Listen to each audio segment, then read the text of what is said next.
আল্লাহ রাব্বুল আলামিন বললেন, শুধু 700 গুণ সব নয়, রমজান মাসের জন্য এর চাইতে আরো ঊর্ধ্বে। কেন? কারণ কি এত ঊর্ধ্বে কেন?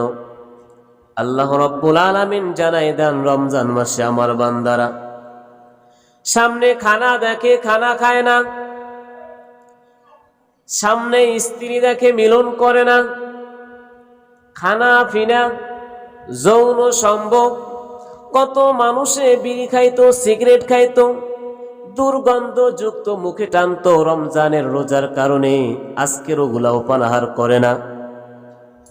আমার আল্লাহ বলেন, ও ফেরেশতারা তোমরা সাক্ষী থাকো, যে সমস্ত বান্দারা রমজান পেয়ে আমাকে ভয় করে খানা ফিনা সব কিছু ছেড়ে দিয়ে আমি আল্লাহকে ভয় করে তাকওয়া অর্জন করার চেষ্টা করে, আমি আল্লাহ নিজ হাতে উহার পুরস্কার দান করব। সুবহানাল্লাহ। আরো জোরে বলুন সুবহানাল্লাহ।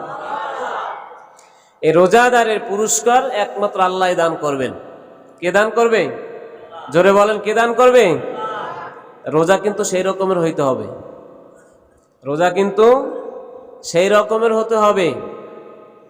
ওই যে রোজার গত সপ্তাহে বলছিলাম যে রোজা রেখে মিথ্যা কথা বলা যাবে না, মিথ্যা কসম খাওয়া যাবে না, চুগলখুরি করা যাবে না, সমালোচনা করা যাবে না, এবং পর নারীর দিকে তাকানো যাবে না।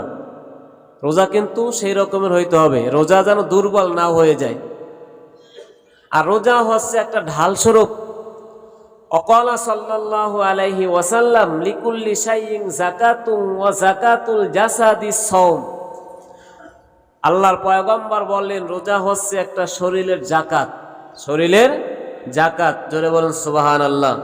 প্রত্যেক জিনিসের জাকাত আছে, টাকা পয়সার জাকাত আছে, ধন সম্পদের জাকাত আছে, গরু বাছুরের জাকাত আছে, ক্ষেত খামারের জাকাত আছে। কাজেই এই শরীরেরও একটা জাকাত।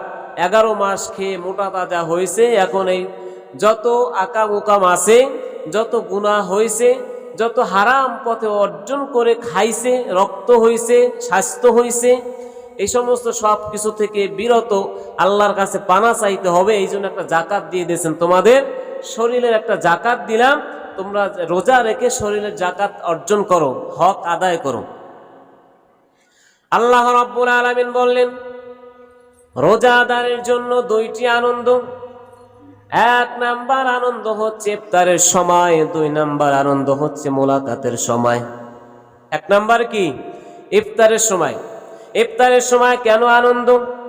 আমার আল্লাহ ফেরেশতাকে ডাক দিয়ে বলেন, ও ফেরেশতা তাকাই দেখো, ইফতারের বাকি মাত্র 10 মিনিট, খানা সামনে, শরবত সামনে, কত আইটেমের রঙ বেরঙের খানা সামনে। আজকে যদি রোজা না হইতো 10 মিনিট বাড়ছাইতো না, মুহূর্তের মধ্যেই সব গোডাউনে দিয়ে দিত। কথা বলেন ঠিক কিনা? আজকের রমজানের রোজা রাখার কারণে আমি আল্লাহকে কতটুকু ভয় করে, মিন ক্বাবলিকুম লাআল্লাকুম তাত্তাকুন, আমি আল্লাহকে কতটুকু ভয় করে দেখো। খানা সামনে, কত আইটেমের খানা, তারপরও খায় না। ক্যালেন্ডারের দিকে তাকায়, ঘড়ির দিকে তাকায়, টাইম না হওয়া পর্যন্ত বান্দা মুখে দেবে না। এই জন্য আমি আল্লাহ ইফতারের সময় আনন্দ মুহূর্ত রাখছি। ওই ইফতারের সময় বান্দা ঘড়ির দিকে না তাকাইয়া, ক্যালেন্ডারের দিকে না তাকাইয়া, যখন যেটা দোয়া করবে, যা চাইবে আল্লাহ কবুল করে নেবেন। সুবহানাল্লাহ। আরো জোরে বলুন সুবহানাল্লাহ।